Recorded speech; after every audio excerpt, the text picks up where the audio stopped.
Bismillahirrahmanirrahim. Assalamu alaikum. This is Rahana Ilahi, Director of Nursing, Shaukat Khanum Memorial Cancer Hospitals, and very good morning to all of you. It is my pleasure to welcome the national and international participants and expertise to the 19th Shaukat Khanum Cancer Symposium. The annual symposium has always been a unique and knowledgeful event where expert and novice nurses get together to share their work, and they have done in their areas of expertise. They develop networking and they learn the concept of lifelong learning across the globe. This year, it is more unique because the event is held as a virtual meeting due to COVID-19 pandemics, but it is more easy for all of us and possible for many, those who cannot travel to Pakistan or Lahore, to attend it from their home places or workplaces comfortably.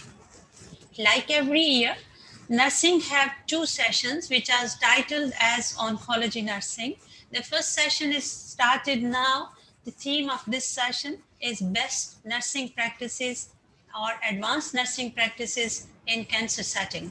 The second session, which will be held on 14-15, is about Oncology Nurses Capacity or Competency Building for Quality and Patient Safety.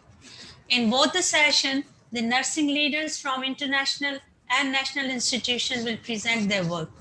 The experience every year, Cancer Symposium is enriched with a great deal of scientific knowledge and evidence-based practices prevailing globally in management of cancer.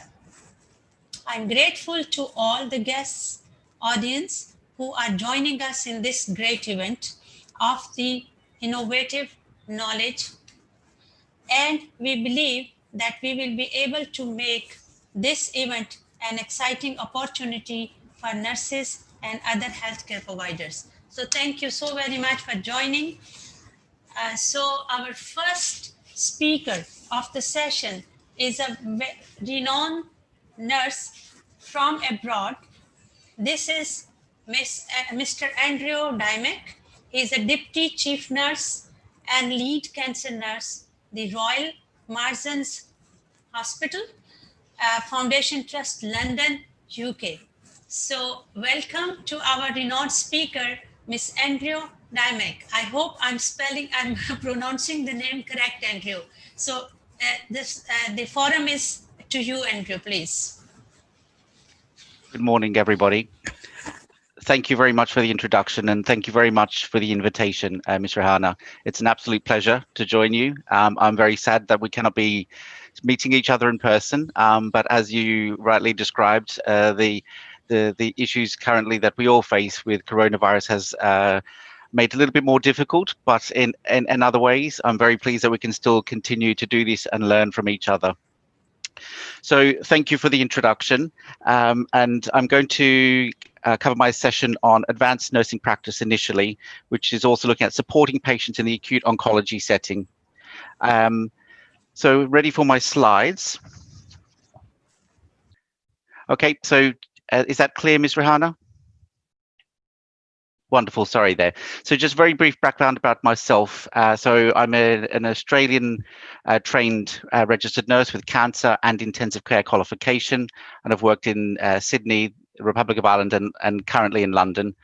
I was the deputy chief nurse, but due to coronavirus, I'm currently the acting chief nurse, which gives a little bit more responsibility, and as also the lead cancer nurse.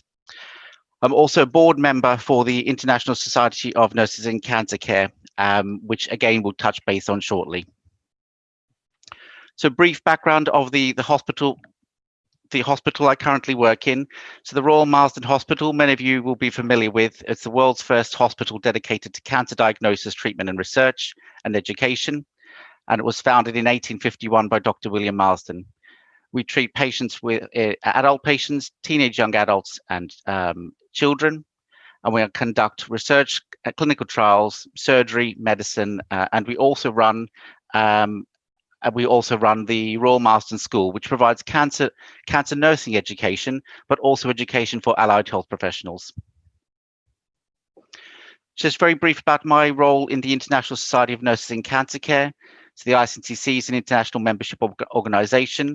We're very pleased. We have the Pakistan Cancer Nursing Forum as one of our full members, and it's an absolute pleasure to be able to work with our colleagues in Pakistan. So we work looking at improving health and well-being of people at risk for or living with cancer, and in particular looking at nursing leadership capacity building and the development of cancer nursing internationally. We were established in 1984 and have a vision of leading the global nursing community in cancer control and maximizing the influence of nursing to reduce the global burden of cancer. So importantly, now just moving on to our acute oncology services. So I'm going to come to this with a very different angle, but in particular looking at AOS and some of the evidence around it and where we see the models of work around the world. So as we know, an acute oncology refers to the management of our non-elective care needs of patients with cancer. So for many of us, we start treating our patients with a cancer diagnosis. The treatment starts, and then quite often we come across cancer-related or treatment-related complications that need to be seen. So we want to ensure that any acute cancer-related or treatment-related issues are appropriately treated in a timely manner. And historically, this hasn't always been the case. So the areas that we are looking at here really includes the urgent cancer care, including sepsis, our oncological emergencies, such as metastatic spinal cord compression and other metabolic disorders. So the other areas that we need to look at is how it covers the following patient groups. So the emergency presentation of a previously undiagnosed cancer, quite commonly, this happens through an emergency room presentation. As I said earlier, we also have the acute complications of a known cancer. So a patient undergoing anti-cancer treatment, whether it may be being a systemic anti-cancer therapy, such as chemotherapy, immunotherapy, or they've also had a surgical procedure. Then there's the non-surgical cancer treatment related complications. So again, these include the metabolic disorders and also the other complications of the actual direct treatment or the progressing cancer. So why do we really need an AOS service?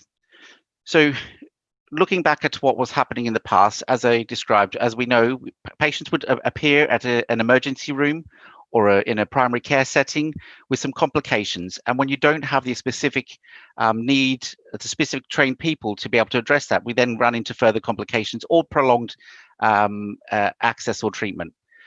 So the AOS service provides that rapid assessment of patients in the specialist oncology setting. And for us as cancer nurses, this is really, really important. We know our patients, we know the complications, we know the treatment that they are undertaking. And having the right people in the right place with those right skills is really, really important for the outcome of that patient. That is the outcome of the disease or the complication, but also the patient's experience and that of their family or their caregivers. What we really want to do when these things start to develop is to avoid the admissions as an emergency admission to a hospital. So things that we'll just talk about in a moment is about how we then put things in place to ensure we identify an acute deterioration, but then also pick that up and also pass the patient through the right pathway with the hospital and avoiding unnecessary waiting or interventions. So the other reason that for us as cancer nurses is we're able to then do a daily review, and particularly in advanced practice, we are undertaking that advanced role ourselves, reviewing the patient, reviewing their ongoing treatment, and this can be as an outpatient setting or a daycare setting. That leads into also the inpatient setting. Also having proactive case management. So that's really important. So in the past, many patients would be admitted to an acute setting, and maybe 2-3 days before they're seen by the appropriate acute cancer physician. Now that could be a medical or an advanced nurse practitioner. Without those things in place, then that patient could be prolonged in an acute setting unnecessarily. And we also want to make sure they've got a safe and rapid discharge. So in terms of the model that we see in many regions across the world, the AOS service is supported by an advanced nurse practitioner or a specialist cancer nurse. So we'll go into that role of the ANP and how we support patients in acute oncology. And then when necessary and appropriately, we need to have that specialist consultant input. It's a working together combination. So what does the evidence say? So I've just picked a couple of articles here really just to identify. And again, there's lots and lots of work around the role of AOS and the advanced nurse practitioner, which we'll come into a moment. So I've just chosen a couple here. So the first one really is looking in for Navani in 2014. And this really is where many of the AOS services started, where we had systemic failings of emergency cancer care. And as we described earlier, that early pathway of a patient in the AOS setting. So what they describe is looking at how we improve patient experience and reduce the inpatient stays, looked at the various different models of AOS and services in the UK, EU, and globally. And they all have done something slightly different, and that's the right thing to do. We have to do the right service for the patient population that we are serving. One model of care led by an ANP or by a physician may not work in a different region or country of the world, depending on the patient population. So the other one looking at is Pugh et al. In 2015. Again, they describe the management of patients without access to specialist cancer care. And what they found is that led to unnecessary investigation and prolonged hospital stays. So this is exactly what we're trying to avoid as advanced nurse practitioners in the acute oncology setting. And then in 2019, Chen et al. Also looked at the emergency admissions required, the need to improve easy access to advice, triage admissions, rapid access, symptom control, stabilization, access to palliative care, early interventions of primary care, and the end of life care, but in particular also looking at the carers and how they can support.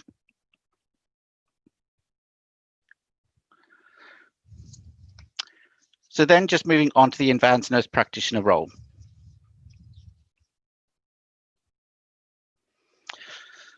So the advanced nurse practitioner has very different facets and different applications internationally. So again, I'm just going to use a couple of examples here from my practice in terms of what we see in the United Kingdom and what we expect of an advanced nurse practitioner. But again, this is variable across the globe. So the core concepts of our ANP are that we have an expert practitioner. So a nurse who has a very clear understanding of their patient population, the disease, the patient pathway, and the way that they can best look after their patient and their carer or family. The ANP in an AOS or a cancer setting would also need to be have autonomy in their clinical practice. So really making sure that they're able to assess, diagnose, and treat a patient appropriately. And again, sometimes there is transferable skills between different tumor groups or different types of cancers, but in the AOS setting, as we know, it is very much a broad aspect looking at all types of cancers, from our solid tumors to our hematological diseases, and ensuring that that initial assessment and treatment is clear and thorough. So also we look at that pioneering clinical and professional leadership, and this is in terms of an advanced nurse practice role in cancer, is looking at how we can then move our services forward, how can we improve care for our patients, and how can we also improve the overall treatment and experience in our local hospitals, but also in primary care and other secondary care settings. And the ANP is also a researcher, so understanding what type of disease they are working with or the service they're working with, and looking at opportunities to further expand our knowledge base and again share with our colleagues nationally and internationally to ensure that our patients anywhere are receiving the best evidence-based care. So these are really key things that need to underpin are the clinical, advanced clinical skills, and then they also need to have advanced theoretical knowledge.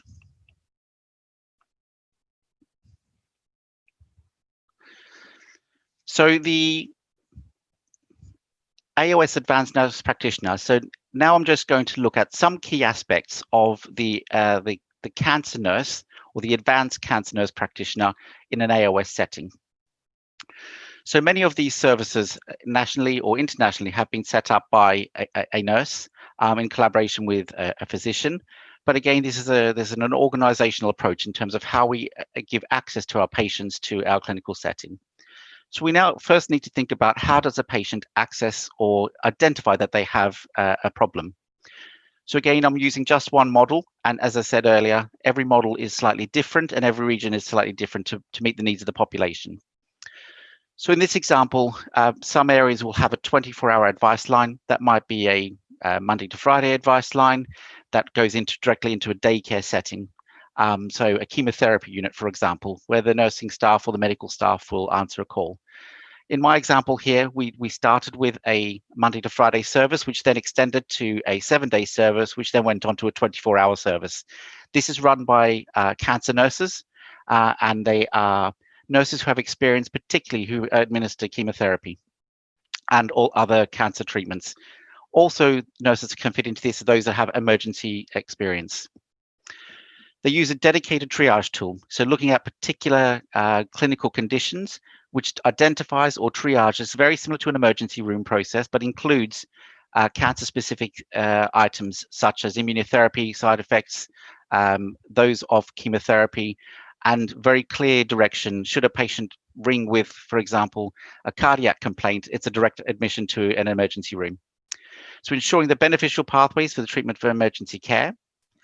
And these systems then improve patient safety. So you know the patient's going to the right place. So your AOS ANP is managing and directing these scenarios. So the nurses will then call and ask for the expertise of the ANP. So again, as we said, it avoids unnecessary admission. So a patient could come in, be treated and assessed, and then move to the right appropriate environment. So our role again as an advanced nurse practitioner in this setting is looking at our complex care needs assessment. So again, that holistic assessment of the patient and their family. So we're then looking at our physiological, psychological, and that of the family in terms of that management. As we said earlier, those advanced physical assessment skills, so being trained to undertake those skills. In many settings, depending on where we are, again, and this is usually dependent on the model of their healthcare in the region and the need for the additional skills. So again, using the UK as an example, our advanced nurse practitioners will have advanced assessment skills, but also non-medical prescribing, and they would prescribe in the area of their particular practice. So you would not expect an advanced nurse practitioner in acute oncology to be prescribing critical care medicines or those for mental health. They also are diagnostic referrers, so they will prescribe for an X-ray or interventions early treatment.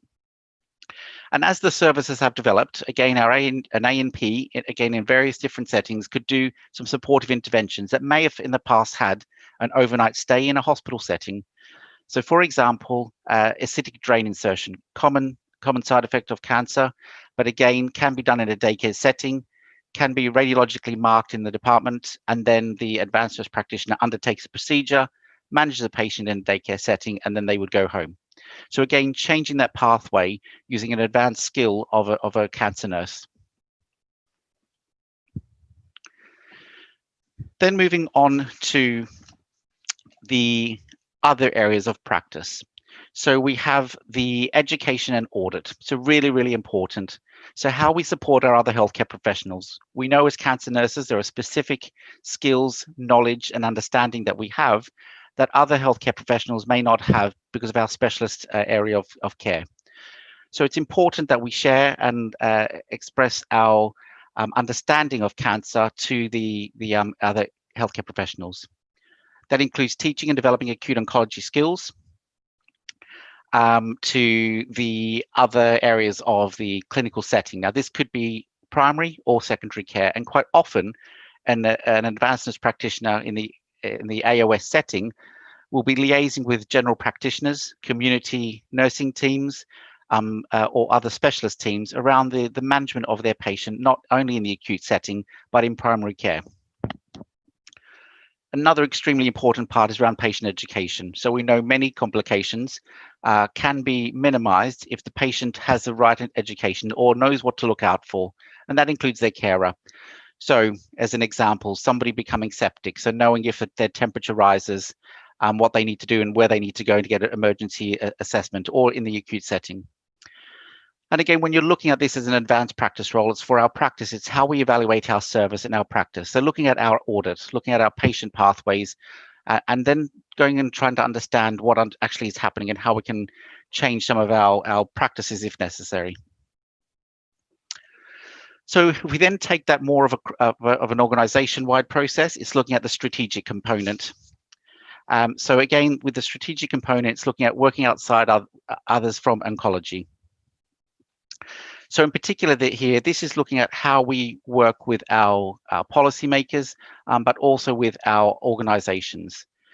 So for those where we don't have an acute oncology service, quite often it's starting off as one person or one team going and checking assessments in an emergency room, for example, or being called upon to see patients in an A&E. That then can then be developed into a further wider perspective. So working in particular with general surgeons, and if we think in many settings, patients with cancer are nursed in surgical wards or general medical wards, and in others there are specific cancer surgery or cancer wards. In many cancer centers now, we also have cancer critical care, but in the general setting, there may be just a standalone critical care unit with cancer patients. And I know we're going to hear a little bit more about that a bit later on. So the other thing really is looking at how we work with the managers to stream the pathways, how we ensure people get access to the right services at the right time.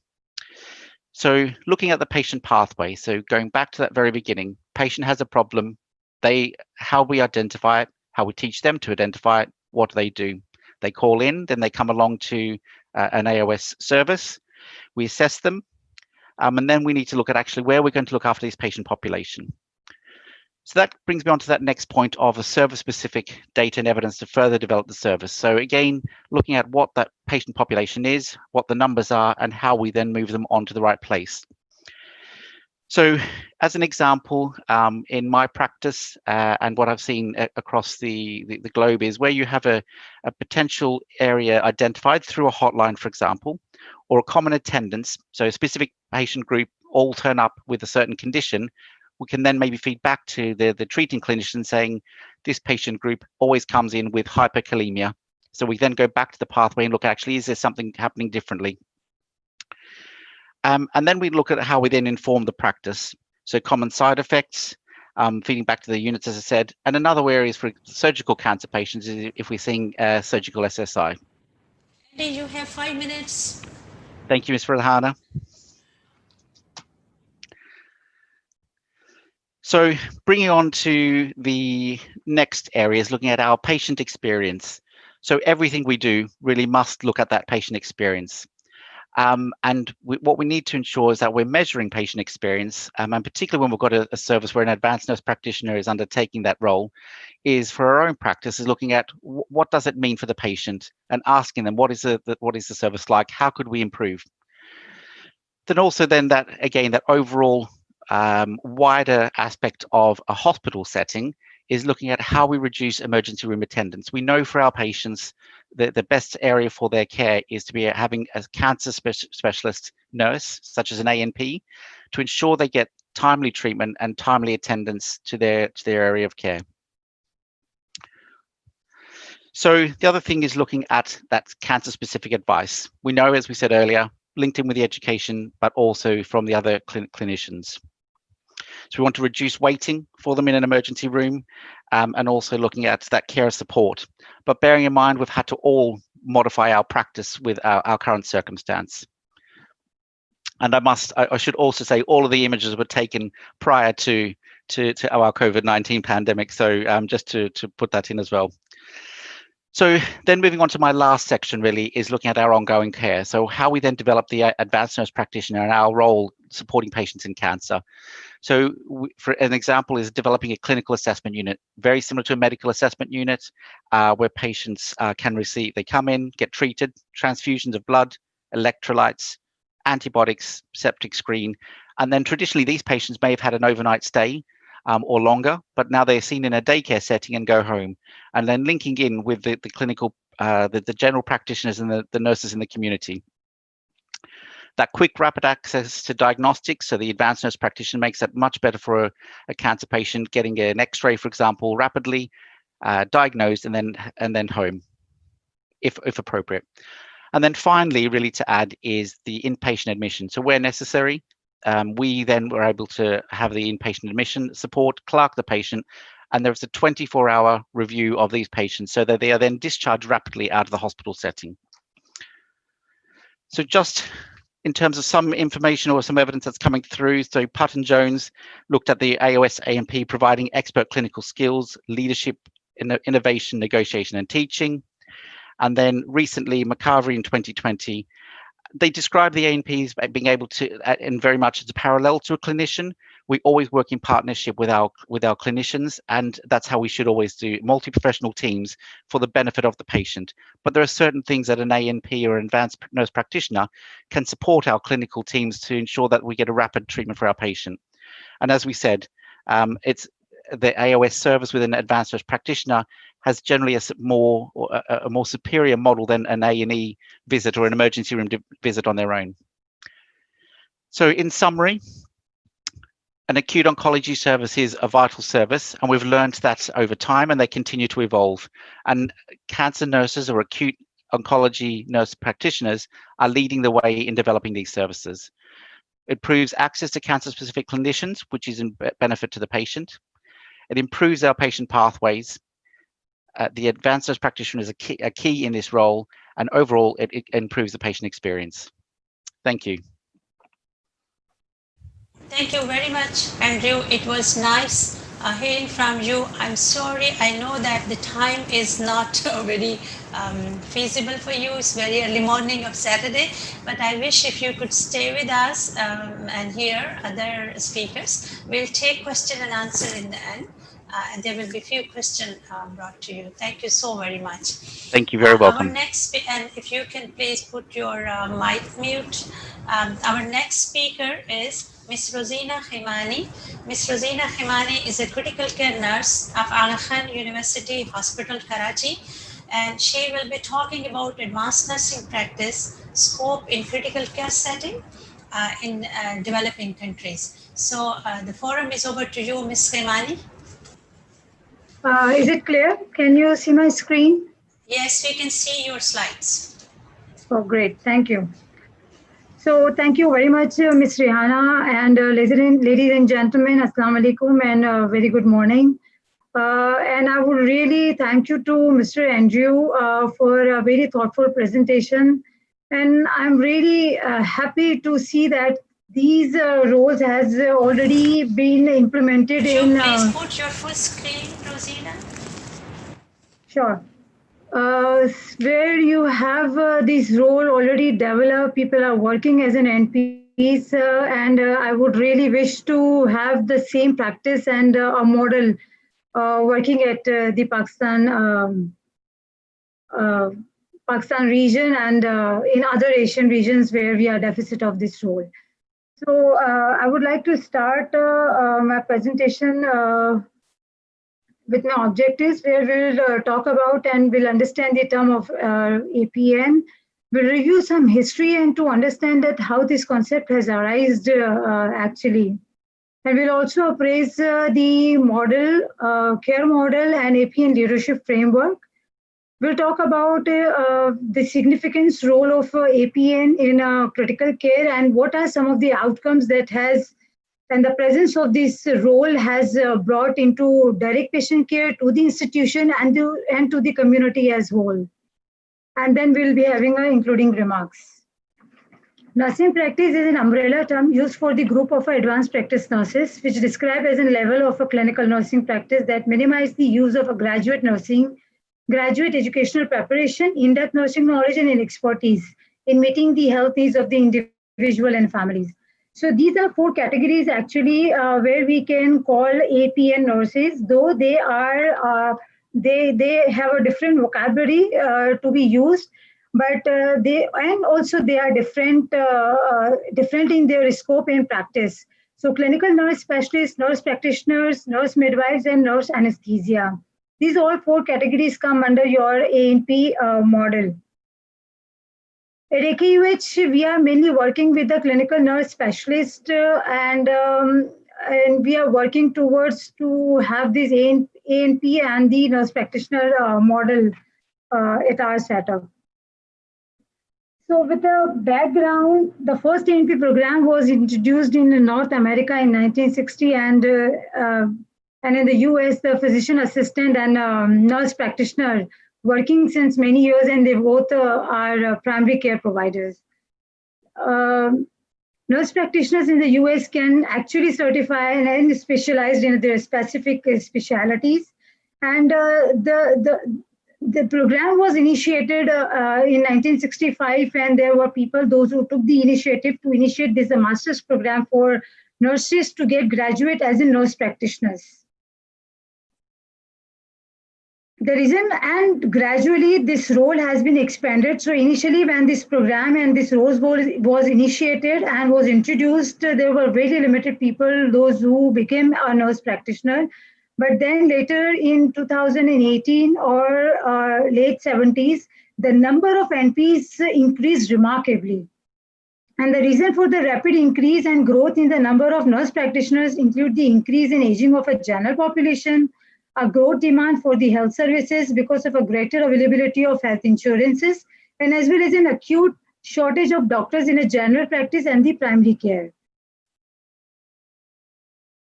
Studies across the world has shown that the care provided by the nurse practitioner is good as that provided by the care primary physician. And Andrew, you just have, I would just like to second you on that.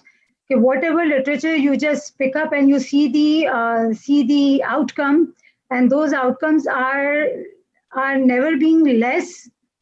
Most of the time they are equal to or are better outcomes what we as a team are providing or we as a medical team are providing. Okay, this is the infographic of ANP, and this has been developed by the American Association of Nurse Practitioners. This model is actually talks about the actual role qualities that an ANP or an NP requires to have. And this model is also talk about a very important thing that the ANPs are a team member, are a companion with the medical teams to participate in patient care and to get the desired outcome. So the point is that here the ANP or maybe nurse practitioners' role is never being to replace a physician task or physician's presence. Rather, it's to work with them to get the desired outcome. Besides that, this also talks about the background, that how this ANP came up and in what era this ANP was initiated, and then how it evolved with time, with the numbers, with the expertise. And this also delineates the requirement that if one wanted to be a practitioner, so what person is supposed to go through with a kind of education program and qualification to be an ANP, and the current status, that where ANP stands today and what is the future scope. As we have already said that now in Pakistan, we have already started with our graduate programs, master graduate programs in most of our School of Nursing and College of Nursing. And in some of the schools and colleges, in fact, PhD has also been initiated. So I guess now we are not very far from what we wanted to achieve.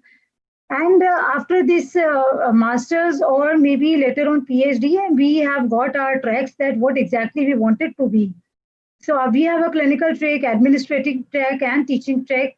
And then each track has its own further scope of work in terms of teaching, in terms as a leader of the institution, or maybe a team lead, or maybe a practitioner role or ANP role.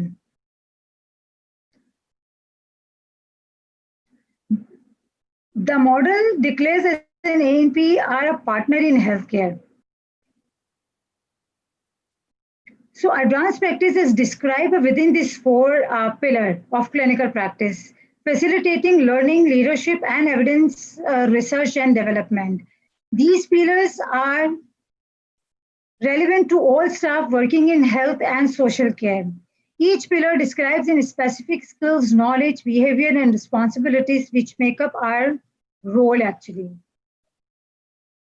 Okay, this model is actually an ANP leadership capability model, which actually comprises of two main cores. The inner core, which is patient-centered leadership core, and the outer one is the organizational and system-focused leadership core.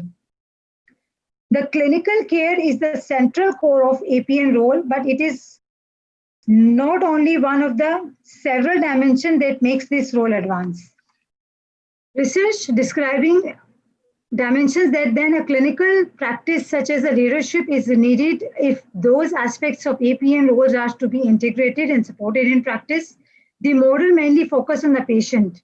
The patient leadership model actually has in 4 dimensions and is intended to have a direct impact on patients and families, whereas organization model has an impact on the nurses and other healthcare providers and the organization in larger. So we work around this model as an ANP. So since we have talked about this ANP a lot and we understand that this role is very important, but here, if we really wanted to have this role with us, so why there is a need to have an ANP role in our setup? So this is a small fact sheet which says that developing countries are more exposed and more vulnerable due to a multitude factor, including a geographic, demographic, and socioeconomic factor. And therefore, we are under a double burden of issues, burden of diseases, burden of poverty, burden of resource scarcity, burden of literacy. So with all these burdens and overcoming those burdens, and especially the burden of diseases that we have, the burden of critical care patients that we have, and to deal with those patients and the resources requires to treat those patients is a great challenge. Besides this, when we talk about resources, the human resource is a main domain of entire resource domain. And as per data that doctors to patient ratio in Pakistan is 1:1300 instead of 1:1000. And besides this, ICU admissions in the developing countries is like 500,000 versus the developed countries where it has only 150,000 per year.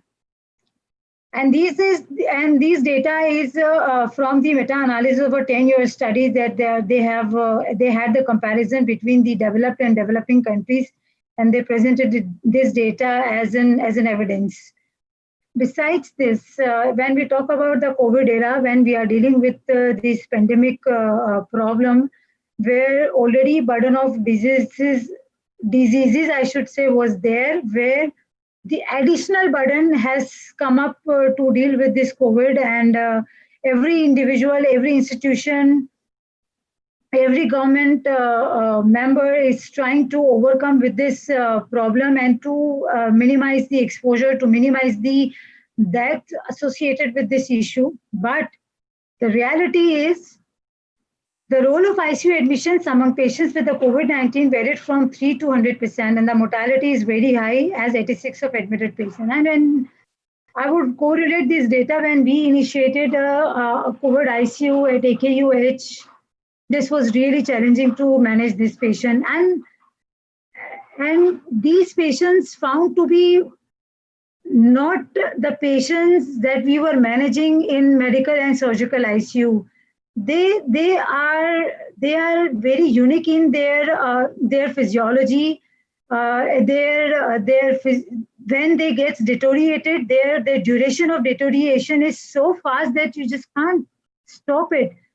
So identifying early, providing timely care which is required at that time, and the patients, those who are at risk of being mortality and on high vent parameters with complete faded lungs, ARDS, this is really hard to deal with those patients when especially you are trying to learn to deal with the disease, to understand the disease and to deal with patients and to treat them at the same time.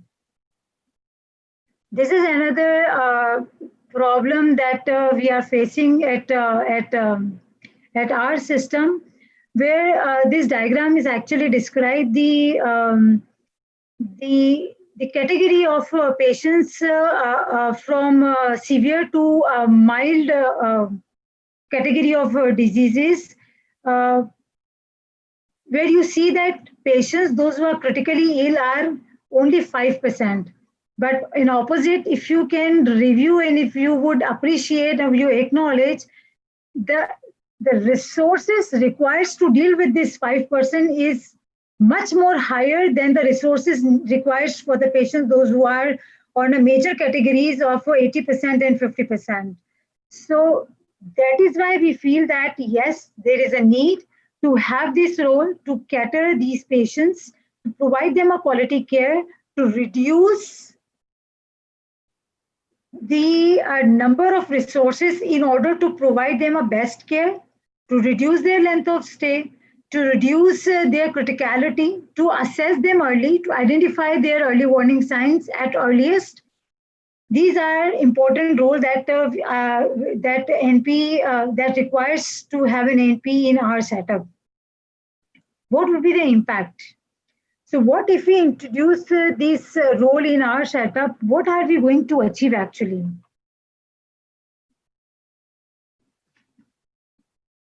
So there was in 2018, there was a meta-analysis was done of 10 years study where they compared the outcomes of services and care provided by the advanced practice nurse and NPs and the care provided by the medical teams. Collectively, these studies identify the value of advanced practice nurse providing patient care management, continuity of care, improved quality and safety metrics, patients and staff satisfaction, and on a new area of focusing, including enhanced educational experience of our residents and fellows. The number of studies compared between the ANP care and the medical care and demonstrated a similar outcome. Rather, several other studies have been done which actually shows the outcomes are much more better than what has been provided by the other team members. These are some of the outcomes that was achieved after introducing and implementing the care model of ANP in the critical care setting. So they identified there was a decrease in the length of stay. There was a decrease 14-day readmission rate. There was a decrease in ED time transfer to the ICU. There was a decrease the cost of care of the heart failure patients. There was a high rate of discharge destination to the home. Increased discharge by noon that we are already following here. Decreased cost of care related to the laboratory use. And at the end, improved physician and nursing satisfaction. Besides this, the same study was conducted and where ICU patient management and outcome metrics were actually monitored. And in that terms, it also depicts the moreover similar or improved data care provided by the ANP and the medical team is the reduced length of stay, reduced mortality rates, reduced readmission rates, post-hospital discharge dispositions, early post-hospital discharge disposition, reduce the cost of care, time saving for physicians, reduce the rate of infection, effective management of DVT and GI prophylaxis, and monitor and reduce the mechanical ventilation days. Similar study has also talked about and has highlighted a very important part of that. How come, what are the main factors that actually ANP model has got successful? What actually makes difference in their care that brings such outcome in our setup or in maybe wherever this model is available?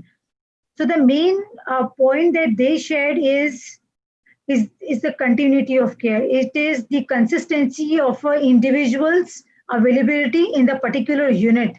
So literature just indicates and highlights that the care provided by our resident team, our fellow team, are actually not follow that the continuation because of their working hours due to their program and their rotations, because they are not defined to one rotation. They stay for a certain period of time and then go. Besides this, APN model has also been found very productive and very efficient in terms of training of our new team members, especially team of residents and team of fellows, those who are coming on their rotation. So they are the one actually who are common people. Besides this, when we talk about multidisciplinary care, so in multidisciplinary care, there has to be a one contact person where team can coordinate and contact for the patient care. So that ANP or maybe an NP is a body can actually coordinate patient's entire care with the different team members in order to bring a desirable outcomes. This is I'm sharing that in 2015 we actually initiated this practitioner program. I would not say it's a complete in a true meaning of practitioner program, but yes, the program was initiated with the School of Nursing and with our surgeon colleagues, those who are working in our cardiothoracic in adult and pediatric both. So we actually developed a diploma program for our nurses to give them an additional information, knowledge to enhance their competency along with their clinical practice. So during this diploma, they were also being exposed to different clinical placement with the physician, with the resident, and with the attending. And their logs were being maintained, developed. They were signed off with certain skills, and this is yet isn't continue. But yes, there is a limitation in their performance of skills. There is a limitation because they are not credentialed. Legally, they are not credentialed because this credentialing is lack in our actually governing body of nursing. So we are still working towards it. They are working at their max, and I'm really happy to share that physician as a partner has supported a lot us to evolve this role and they are much more ready than us to prepare our team members, to support them, and to bring them at front in patient care. And of course, there are certain nursing outcomes. If we are following this model, there would be high job satisfaction. Career will continue to progress. Independence practice will be, we will be having an opportunity to practice this. And then, of course, research and publication will remain there. So at the end, since we don't have this system, that is why I have mentioned this quote here. Unlike Mr. Andrew, the problem is only a problem when viewed as a problem. All change is hard at first, messy in the middle, but gorgeous at the end. So from this forum, I really would request all our leaders, legislative bodies, our nursing governing bodies, that I guess this is a time, and time has come now that we should not only to start thinking on it, but to start having this scope in our setup. Thank you very much. Ms. Rihanna, you please unmute. Yeah, I'm unmute. The Pakistan leadership and government all are very, very focused on this topic, and we had a big event the other day from our Khanum University School of Nursing. Yes. I would like you to please stay with us and to attend the other participants. You can mute your mic.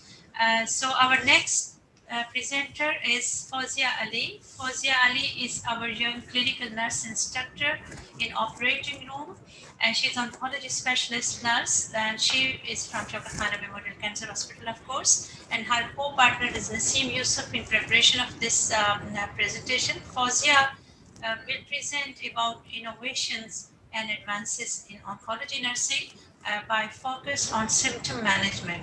So the forum is over to you, Ms. Fawzia. Thank you so much, Mr. Hana. Assalamu alaikum. Very good morning to all of you. Before start this presentation, I acknowledged and special thanks to my Director of Nursing, Mr. Hana Elahi, and my co-partner, Ms. Naseem Yusuf, nursing instructor practitioner of Shaukat Khanum Memorial Hospital, to continual guidance and support to make this presentation.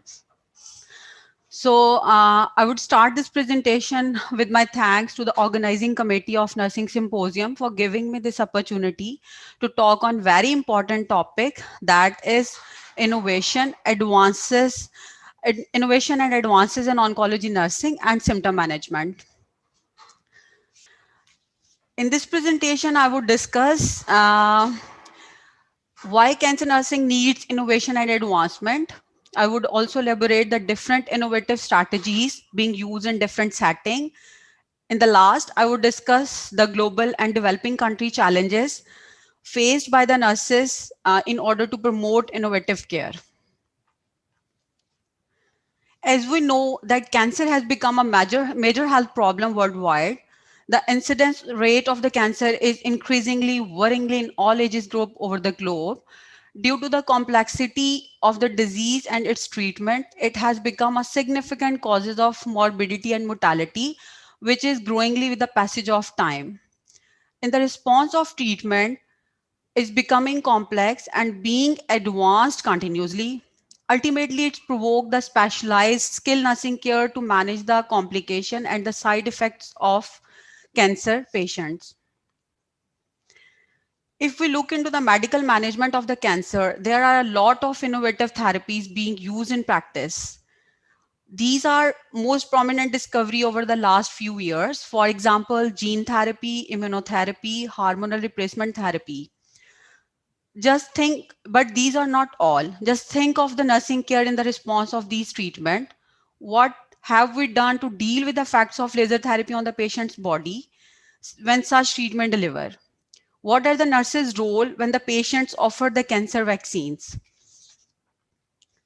These innovative therapies, when employed in the medical management, tend to improve the speed and accuracy of diagnosis, enhance the efficacy of treatment, minimize the side effects, and improve the survivorship.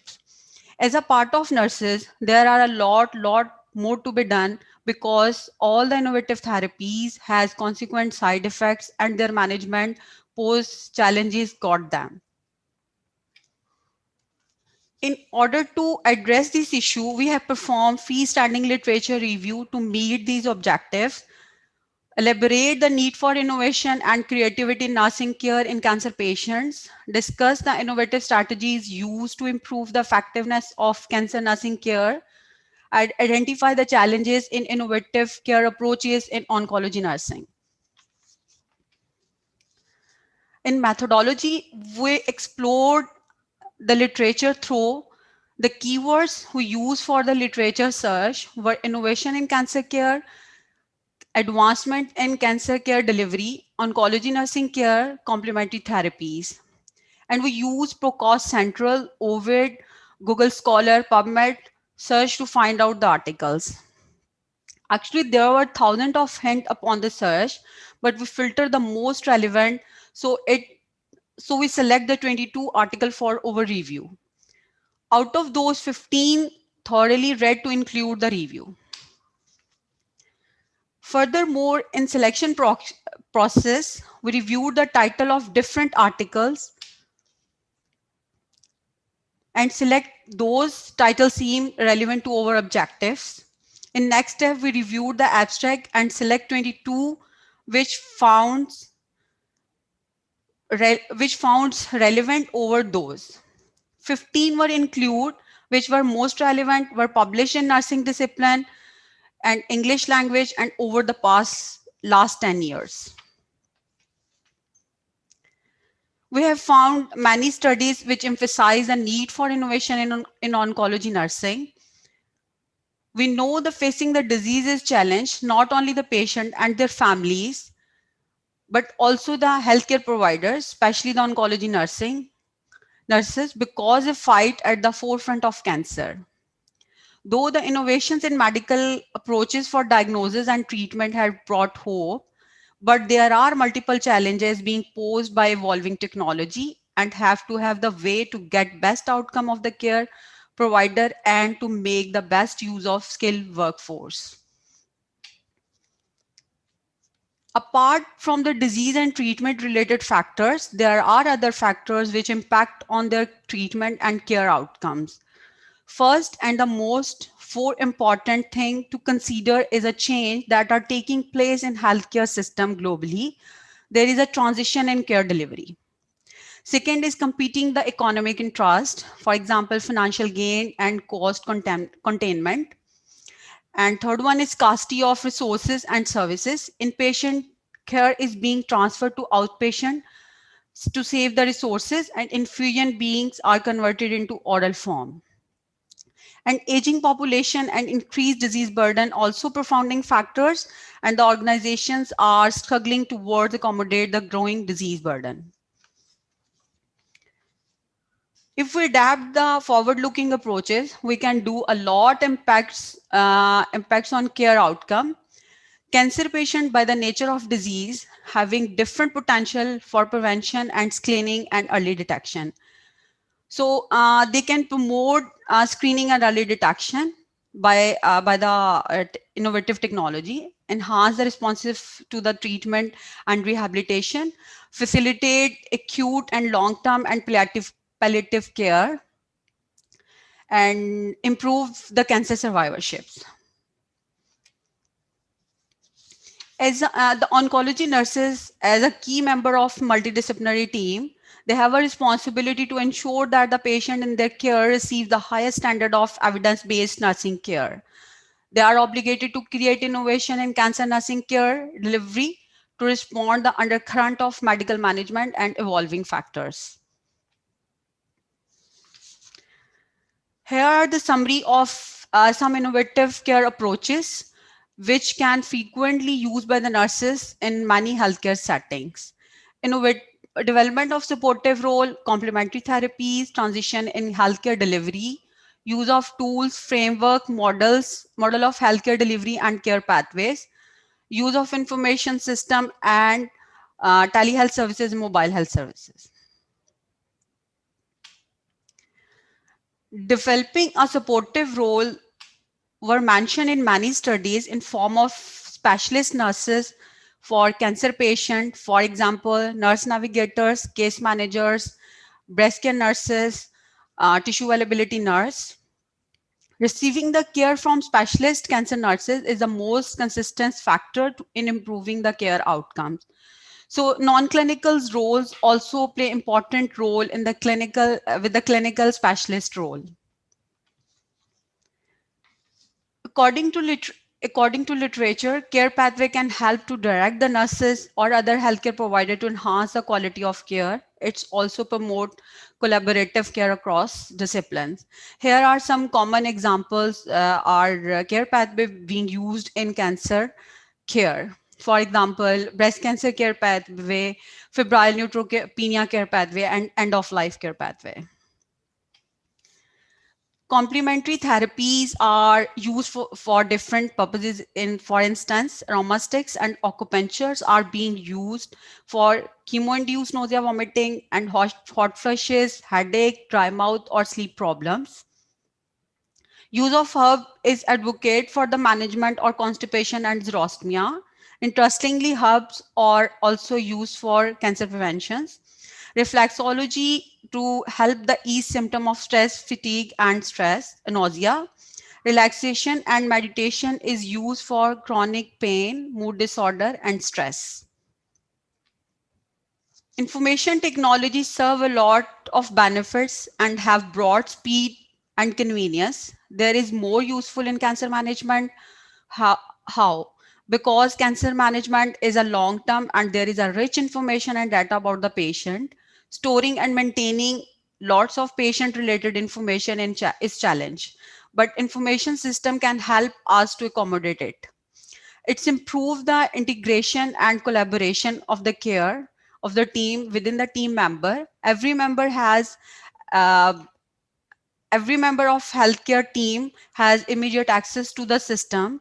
This data is click away. We can find the essential information, including assessment, documentation, and labs. It's improved the accuracy and the efficiency of the treatment. Information technology has improved the navigation of care, which is very much needed in cancer care. Telehealth services and mobile health also play important role in oncology nursing. The role in cancer management is manifold. For example, it can help in cancer prevention, early detection, and faster cure, palliative care, and rehabilitation in cancer. Telehealth brings convenience and quick access to the care for a cancer patients. Teleclinics also much more common and ever and so is mobile health also. After having a discussion about these innovative approaches, now we will discuss the challenges in creating innovation. We can see that the recent discoveries in cancer management had brought much integrated care plans, efficiency in care delivery within the sort of time. However, there is a scarcity of literature showing the innovation in nursing management of cancer. There are a lot of studies advocating that oncology nurses realize the need for advancement in care to reciprocate the advancement taking place in medical management.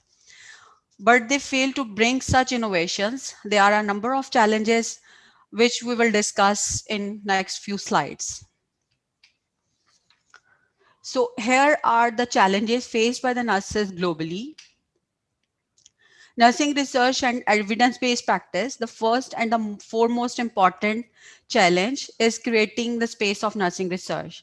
Nursing research is a critical in profession as it provides a basis of high quality evidence-based care. The measurement and monitoring of the change taking place is another substantial challenges. Innovative care measures implemented over the period should be thought of their positive influence over the delivery of care. Another key challenge is acceptance of innovative measures by the recipient of care. Occasionally, patient may be indisposed to the change when it affects the patient's time and cost. The stakeholders need to be at one point. There's a need for nurses, the leaders, and the educators to be united and should equally support the purpose. Investment and financial pressure is another challenge for innovative nursing practice. Funds of the nursing research or innovations are fewer and are used mostly in medical researches and treatment modalities. In addition, the common global challenges, developing countries have some additional difficulties. First of all, nursing education. Nursing education in developing countries needs significant attention. In this regard, we need to streamline our education. Our curriculum needs revision so that the consistent level of quality education can be ensured. Evidence-based care also need to consider considerations in underdeveloping countries. Our nurses as a useful resources should be prepared for the advanced practice clinical roles so they can bring change in nursing care.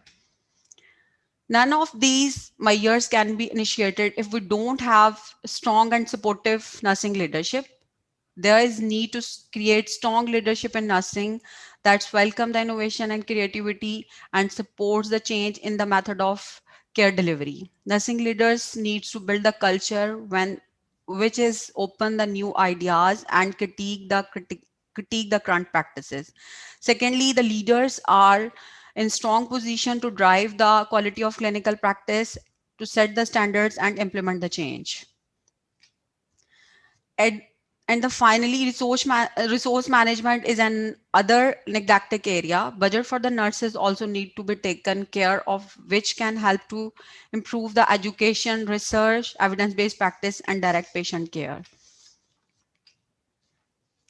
So I conclude this presentation. The need for innovation in nursing practice has never been greater. Nurses often see themselves as having little or no capacity to innovate clinical care they provide. As a frontliner in patient care, they have to be change agent for their discipline rather than subject. Nurses must be motivated and developed towards the clinical research and evidence-based care. Nurses and their leaders should be empowered to cope and work on these challenges. So these are my references which I use in this presentation. Any question? And thank you very much.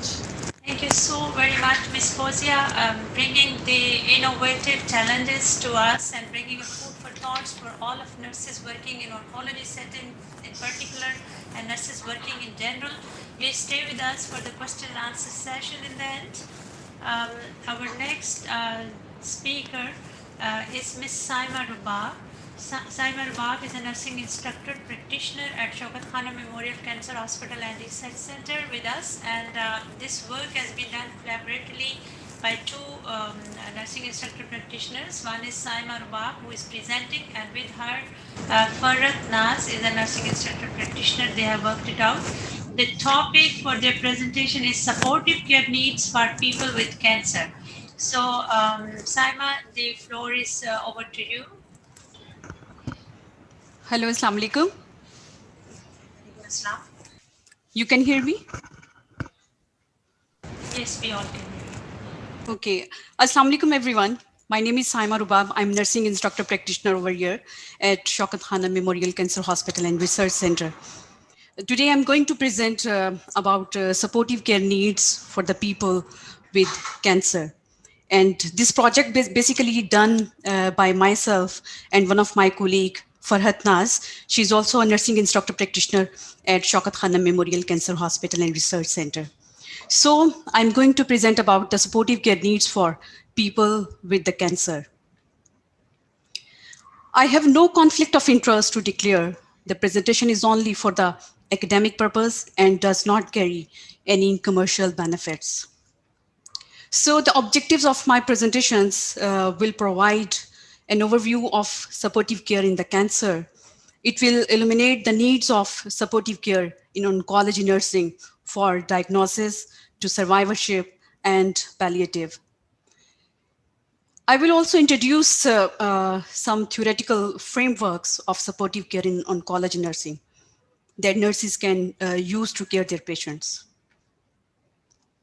As we all know that the burden of the cancer is increasing worldwide day-to-day basis. Cancer causes the highest economic loss of all the 15 leading causes of death globally. It is also prioritized by the agendas of World Health Organization and United Nations and other international organizations as well. And it is estimated that by 2025, approximately 20 million people will be diagnosed with cancer. And by 2030, 12.6 billion people will die per year just because of the cancer. Basically, this project was executed by using the meta-analysis approach, and different journals were used to wade through the literature to explore it. And the methodology that I already talked about, that we use meta-analysis approach to conduct this, and the articles were searched in Medline, Sinhal, PubMed, Science Direct, and the terms those we used for this literature search: nurse, oncology, supportive care, cancer, theoretical framework, and model. We included the studies from 2010 to 2020 for this meta-analysis. So what is the supportive care in the context of the cancer burden? Oncology nurses are closely involved with the patients and their families, and effective supportive measures are an integral component of all oncological treatments. Oncology nurses can successfully perform specific management of the cancer by dealing with any complications of the disease and its related treatments. So what exactly the supportive care in oncology nursing? It's a very broad concept and an integral component of oncology nursing. Supportive care means nurses acting like an umbrella for their patients and their families. Supportive care is one means of improving patients' quality of life. So, what supportive care means exactly? It's the management of the physical and psychological symptoms and side effects across the continuum of the cancer experience, from the diagnosis through the treatment and to the post-treatment care. It also includes enhancing rehabilitation, secondary cancer preventions, survivorship, and end-of-life care. Oncology nurses are closely involved with the numerous supportive care issues encountered by the cancer patients and their families in the whole cancer trajectory. So the aim of the supportive care in oncology nursing, it's basically to improve the quality of life of the patient, to reduce the severity of the side effects related to the cancer and its treatments, to provide supportive activities, including psychological support, exercise, and complementary alternative modality, nutrition, fatigue, pain management, and counseling for both patients and the families. To provide cancer patients and their family, friends with education about their illnesses through different modes, like we can provide this education through the live sessions, literature, multimedia, websites, and support groups. So, what supportive care needs in the cancer trajectory we provide to the patients? As I talked about, it starts from the diagnostic till the palliative. So, in the diagnostic phase, patient supportive care needs are for the information regarding disease, prognosis, plan of care, and the treatments. In psychological area, they might need for anxiety, fear, and anger. And the nurses intervene through the invitation of the participation in the treatment decisions. Nurses can do clear communication and through the crisis intervention. In the treatment phase, patient needs uncertainty of the future, sadness about the loss of the health, information regarding self-care, explanation treatment benefits, management of the side effects of the treatment. In spiritual needs include such as making sense of the experience.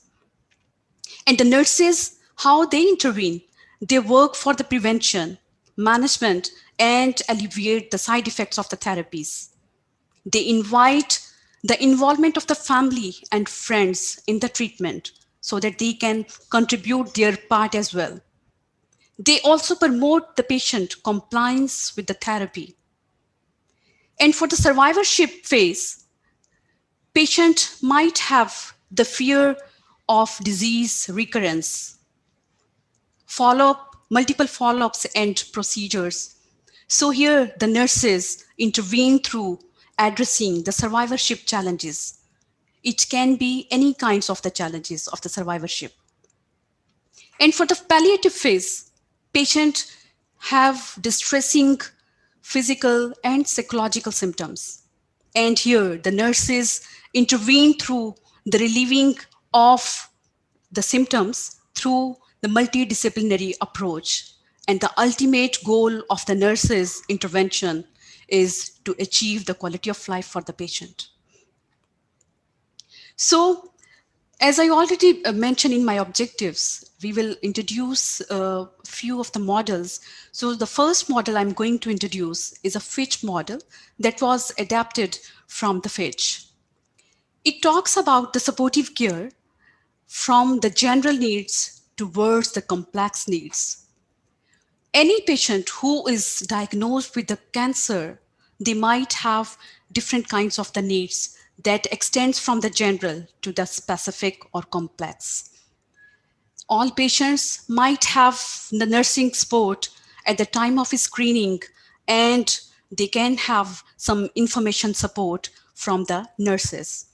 Many patients, they might have need for the further referrals. So during assessments and physical examinations, nurses can identify that and they can timely intervene by referring to them for the specialized areas and the specialist.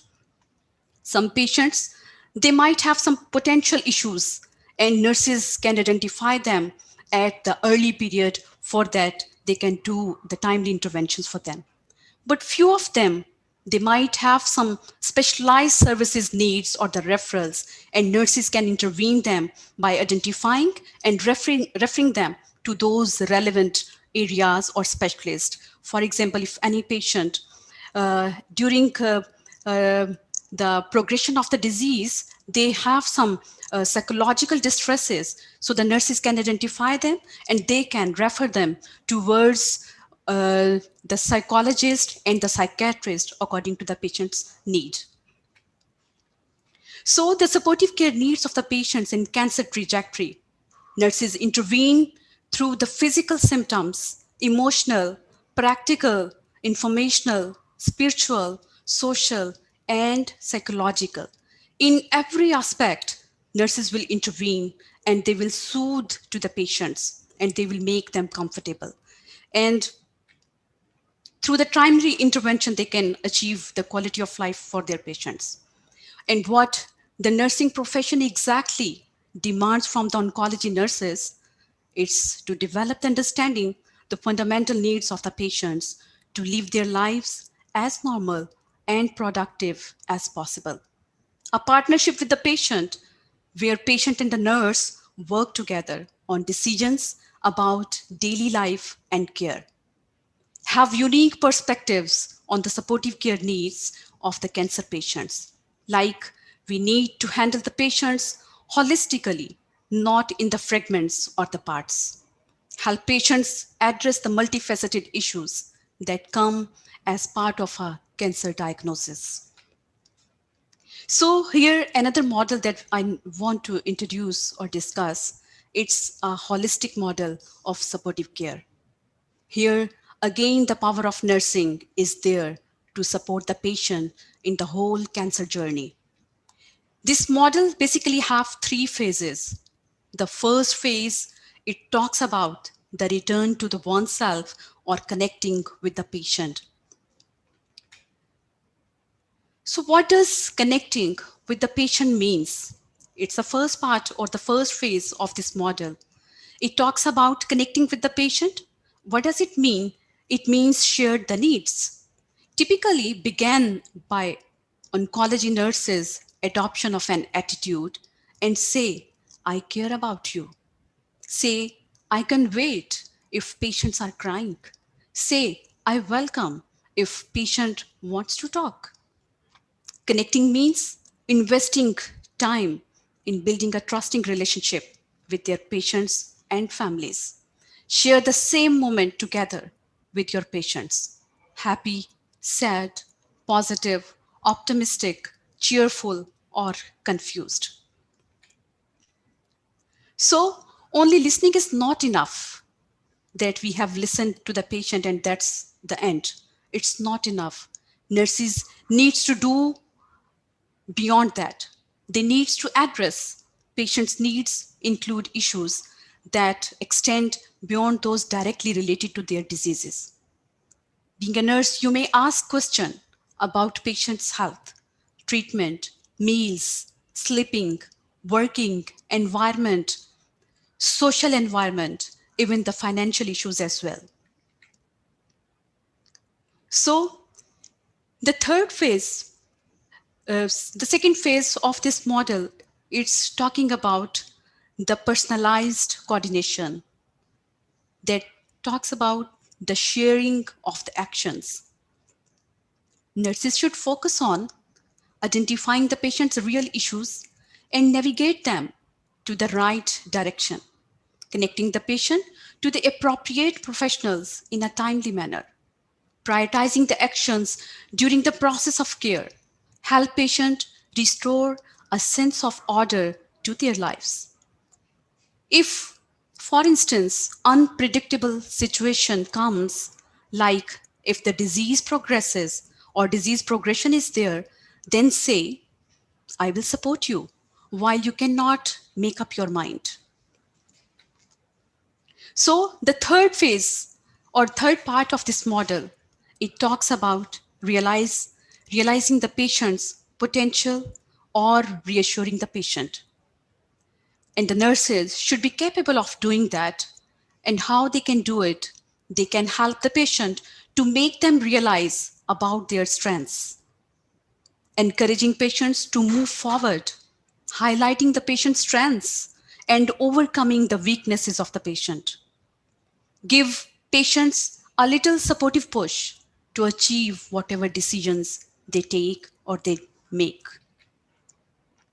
So, what implications or what outcomes we can achieve through an appropriate and timely supportive care provision in oncology? We can have or we can achieve high cancer patient satisfaction. It can improve patient understanding of their own diseases and related prognosis. We can achieve the family and the caregiver's satisfaction. Through the timely provision of the supportive care, we can decrease the burden of the cancer disease.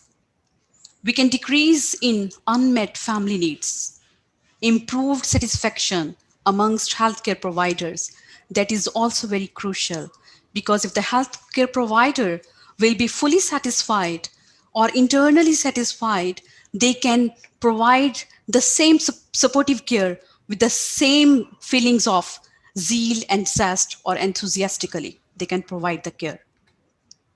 So I will conclude my presentation with a poem of Florence Nightingale, that nursing is an art, and if it is to be made an art, it requires an exclusive devotion, as hard a preparation as any painter's or sculptor's work. For what is the having to do with dead canvas or dead marble, compared with having to do with the living body, the temple of the God Spirit? It is one of the fine arts, I had almost said, the finest of the fine arts. Thank you very much. These are my references. Any question? Thank you, Saima, and for bringing this work to us. We will have question and answer session in the end. Please stay with us. Yes, ma'am. And enjoy the other participant presenting. Our next and last speaker is Mr. Ayaz Hussain Shah from Shifa International Hospital, Islamabad, Pakistan. And Mr. Ayaz will be presenting his work on patient experiences of undergoing hematopoietic stem cell transplantation. So, Mr. Shah, the forum is over to you. Thank you so much. Assalamu alaikum and good afternoon to everyone. So, my name is Ayaz Hussain Shah, and I am working as a registered nurse in bone marrow transplant unit. Today, I am presenting my research work, which is on patients' experiences of undergoing hematopoietic stem cell transplantation. This is the outline of my presentation. Cancer is one of the leading causes of morbidity and mortality worldwide.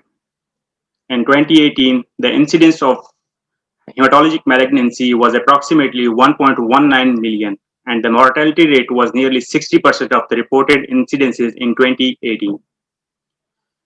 Chemotherapy and bone marrow transplantations are the only therapeutic modalities which are used for the treatment of hematologic malignancies. Hematopoietic stem cell transplantation is the standard and life-saving therapy for the refractory or relapsed hematologic malignancies. Hematopoietic stem cell transplantation is a complex therapeutic modality that have mainly 5 phases, that is the conditioning phase, transplant phase, pancytopenia phase, engraftment, and post-engraftment phase. The intense impact of hematopoietic stem cell transplant on patients physical, emotional, social, functional, sexual, and spiritual aspects of life have been reported in the literature. Some researchers involving hematopoietic stem cell transplantations patients found HSCT as the most difficult period and labeled it as a shadow of death. But most of these studies had explored these experiences retrospectively. None of the researchers had focused on the experiences of patients as they were undergoing this process. Therefore, the current study was adapted to acquire deep insight into the experiences of patients while undergoing hematopoietic stem cell transplantation in Pakistan. This study aimed to explore the experiences of patients undergoing hematopoietic stem cell transplantation throughout their hospitalization. So, the study is specifically intended to answer following questions. What are the feelings and emotions of patients during different phases of HSCT? What problems do the patient face during HSCT? And what are the patient needs when undergoing HSCT? And which strategies do the patient use to cope during hematopoietic stem cell transplant? Considering the nature of inquiry in this study, a qualitative descriptive research design was used. The study was conducted in the BMT unit, bone marrow transplant unit at a private tertiary care hospital in Islamabad. Total of 8 participants were involved in the study using the purposive sampling technique, and it was based on the achievement of data saturation. Following eligibility criteria was employed for the recruiting participants in the study. The data was gathered by employing 2 strategies: diary writing and audio tape interviews. And the data was collected by using an interview guide. The data collection process ended up when the participants got discharged from the hospital or diagnosed with post stem cell transplantation complication after achieving an engraftment.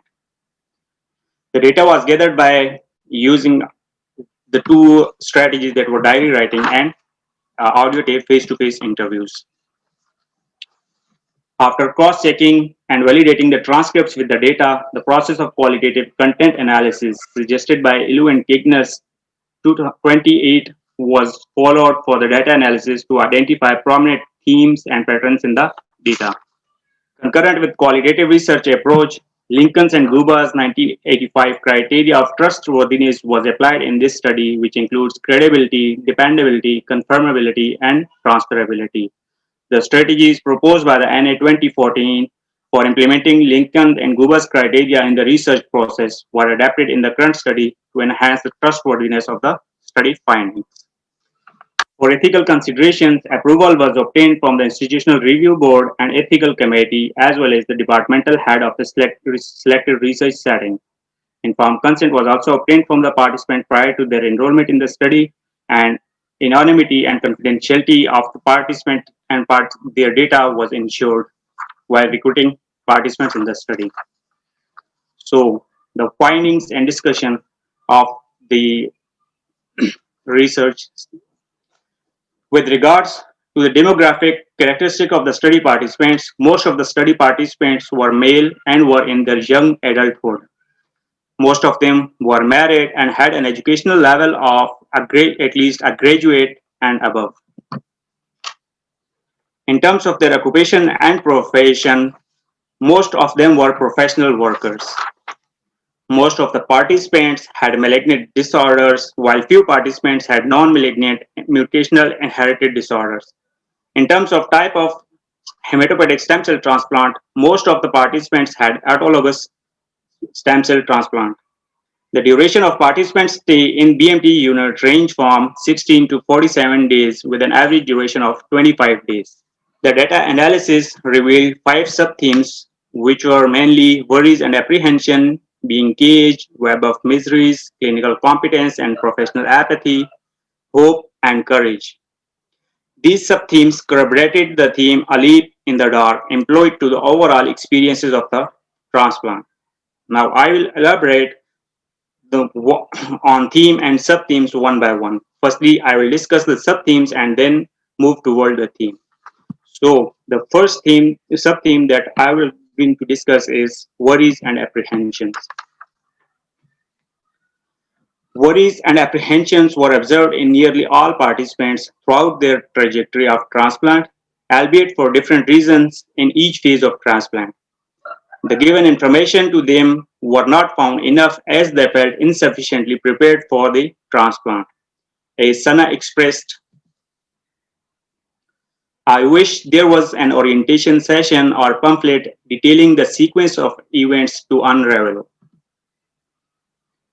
A recent study in Kingdom of Saudi Arabia has also reported insufficient preparation and education of patients prior to stem cell transplantation. The participants appear worried and scared and distressed. Although Nasser et al. Characterized the pancytopenia phase with a physical effect and engraftment phase with a physiological, psychological effect, the current study provided a deeper insight about patient worries and apprehensions in each phase of stem cell transplant. These worries and apprehensions were related to the various procedures involved in stem cell transplantation, such as central line placement, high dose chemotherapy, and stem cell harvesting and infusion. The isolation constraints, physical debilitations, and outcomes of the treatments were also adding to the patient worries and apprehension.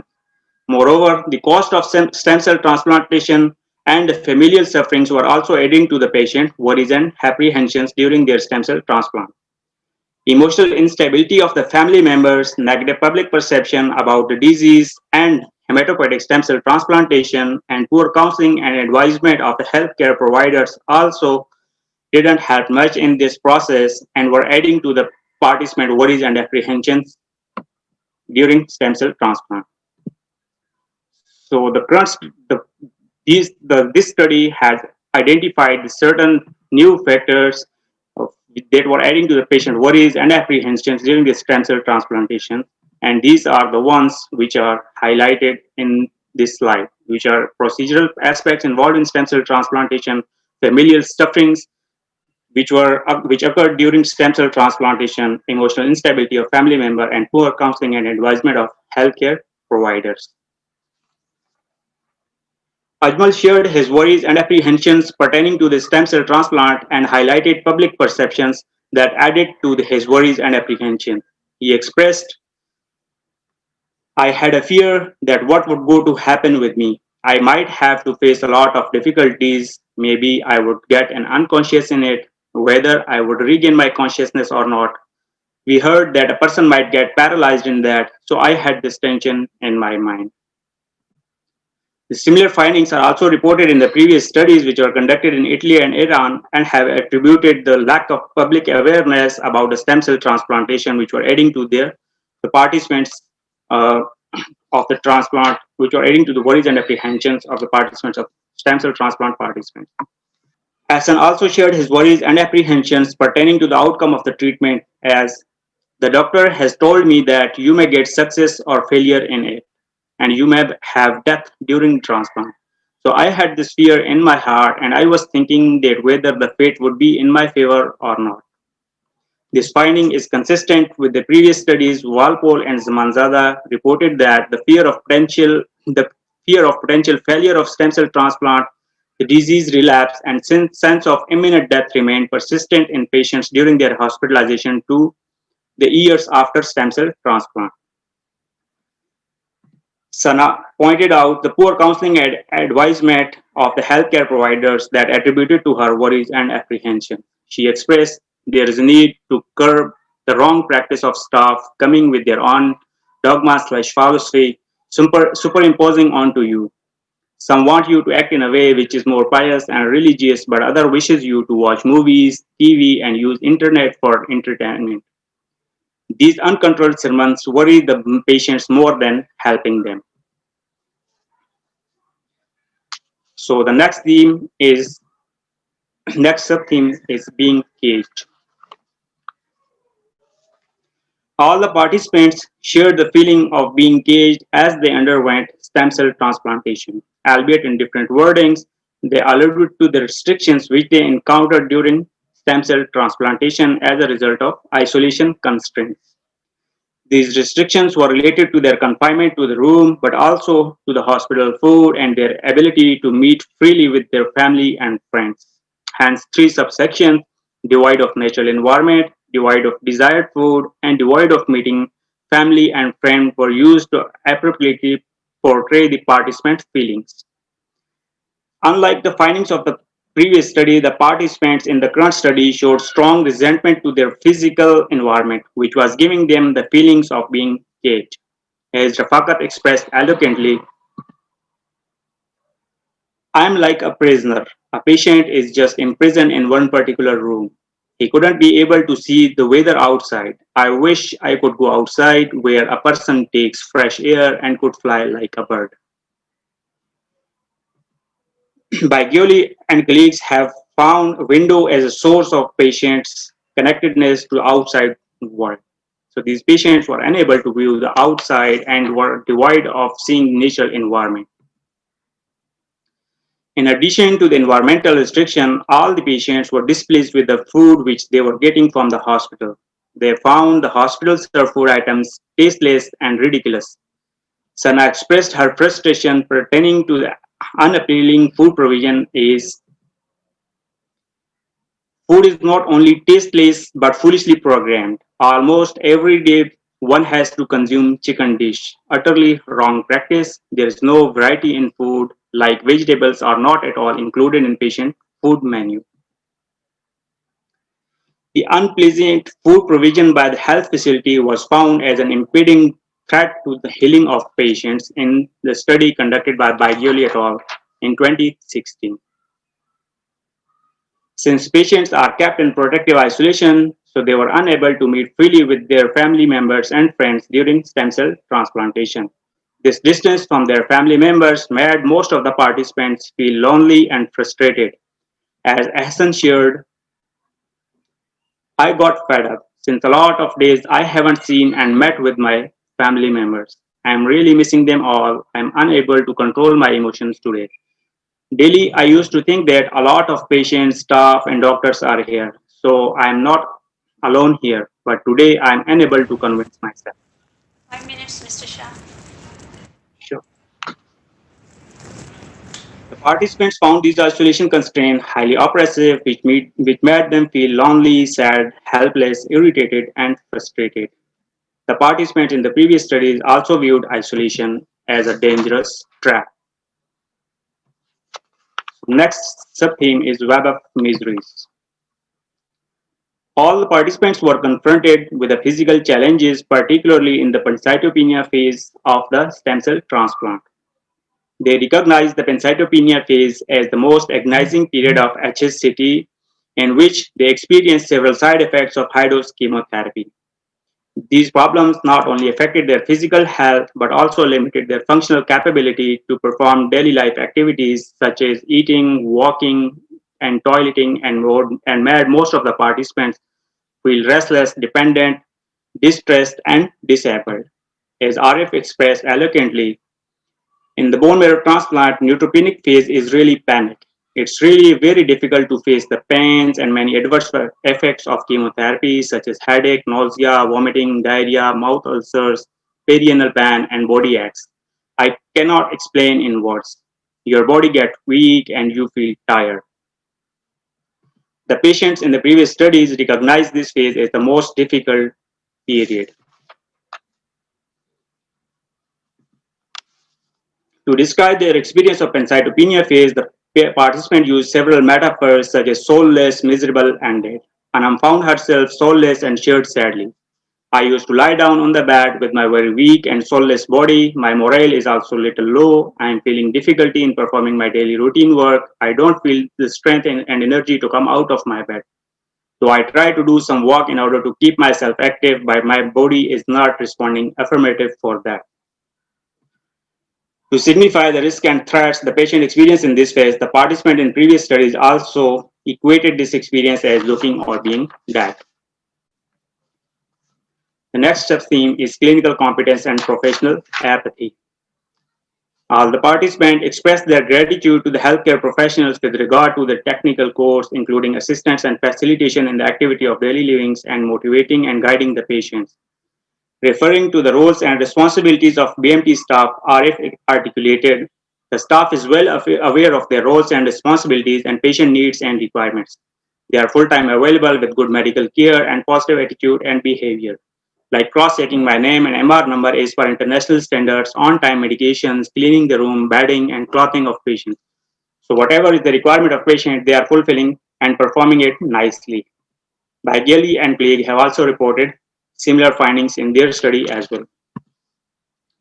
With regards to the professional apathy that were contributing to the emotional distress, the participants revealed that several aspects of apathy which they experienced during stem cell transplant.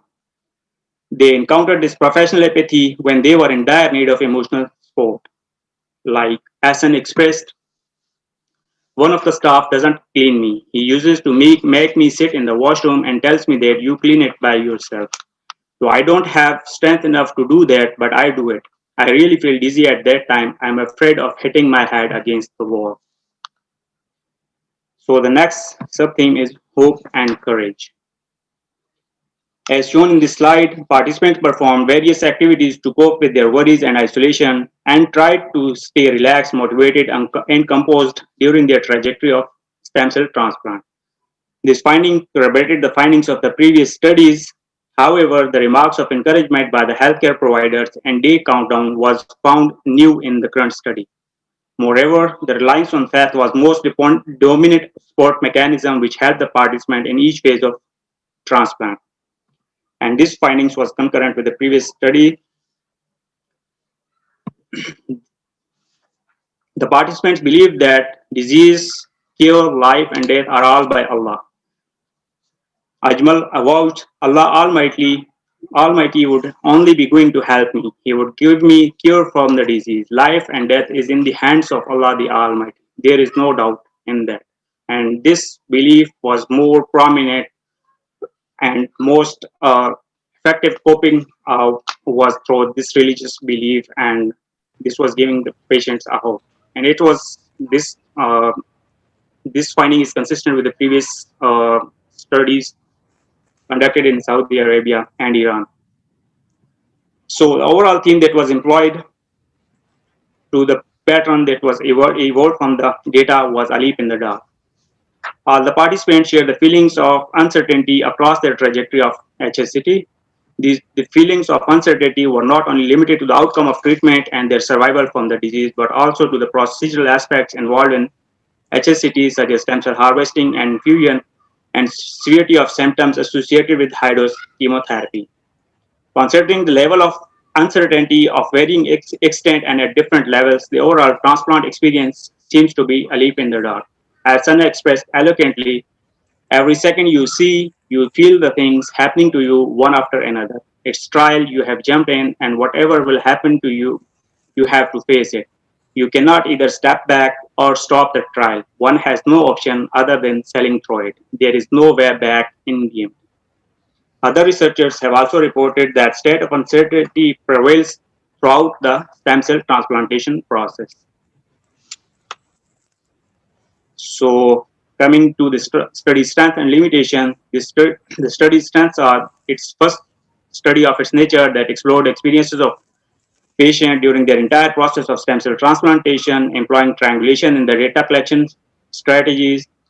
Moreover, patient openness and contribution to the enriched data, including detailed suggestions, while the limitations are the setting of the study is limited to this single health facility, the possibility of losing some information in the process of translation.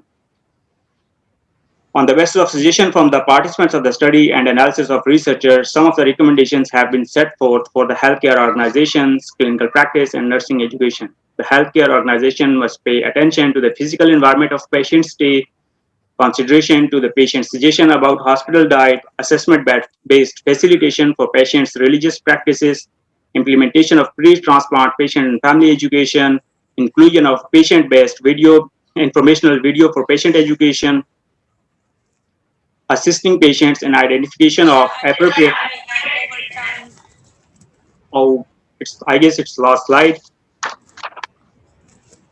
So, assisting patients in identification of appropriate family members to stay with them during the stem cell transplant, appointment of nurse graduate counselor for mentoring and guiding the cancer and stem cell transplant patient, emphasis on the healthcare professionals' attitude, specifically empathy during their educational preparation and reminders through continuous education, and utilization of social media apps for public awareness about cancer and stem cell transplant. So overall, this study have helped to develop an insight into patient feelings, emotions while undergoing stem cell transplant, identified both general and specific phase-wise needs of patients during the process of stem cell transplant, and provided a very detailed and practical solutions to ease the patient experiences of stem cell transplant. Thank you And the very much, references. Mr. Ayaz Shah, for bringing a body of knowledge through your research. And I'm sure that this will help all the oncology nurses to work out. It was really, really a good topic. Now I will request the participants, the panelists or the presenters to please come and get ready for a few questions. Lots of comments from the audience, and your presentation and your work have been appreciated, highly appreciated. But we'll go for a few quick questions. The first question is to Andy. One of the participants have asked that if you could share the dedicated triage tool to your thing. So maybe you can give us a quick answer.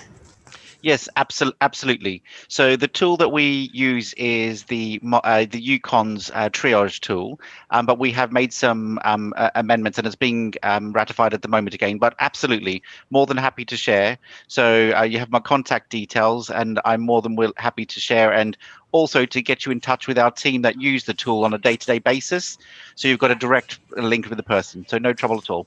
So I'll send your email to the participant, the person who is asking this question, and or you may share these tools to me, and I'll share with them. Absolutely, no trouble. Thank you very much, Andy. The next question is to Ms. Rosina. A participant have asked, Rosina, have you tried to measure the impact of ANP role on the outcome of patient care? Rosina, please. So yes, the role that we had introduced in our critical care setting, we had certain patient metrics outcome indicators that we have. We identified those indicators were remarkably improved, especially in terms of patients who are at risk of having pressure ulcer. So their pressure ulcer numbers has been reduced.